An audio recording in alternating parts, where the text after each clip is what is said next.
were used by Jose Mourinho. Yeah. And then obviously there was the sort of one-on-one that he had with you, which was one of the sort of most fascinating parts of that documentary, where he talked about reaching your potential and that don't just deliver in moments.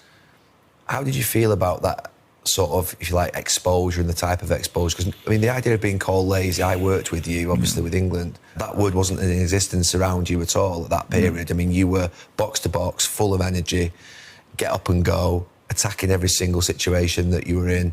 You'd get stuck in. And my view of you was you'd come up for a really good upbringing in respect of lower league football, that you'd toughened you up and you were hard as nails. So the idea then that you were described as being lazy a few years later just at the time shocked me a little bit. Do you feel as though that was unhelpful, and was that potentially the start of this journey that you've gone on? I'm glad you asked me about that. So that lazy comment, people love to bring that up. That interview, obviously I was on Amazon. He called me lazy. That was the day after recovery day.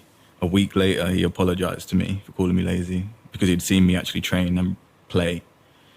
But that wasn't in the documentary, and no one spoke up about that because so Josie apologised for calling you lazy in the team meeting. Not in the team meeting, he called me lazy, but then one-on-one, I think it was on the pitch, he apologised for it.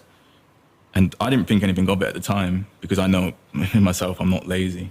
The impact of the word lazy hanging on you as a football player is a bad one. Yeah. It is, and that has stuck because of that documentary.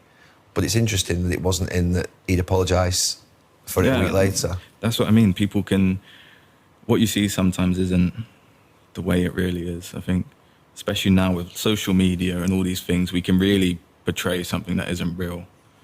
After that, I think people definitely tried to use that for some other decisions. It changed the perception of you, I think, externally, I'm sure. Yeah, for sure. And I think other coaches, maybe, for other reasons why I weren't playing, they stuck to that lazy one. Yeah. Because it was kind of an easy one to use.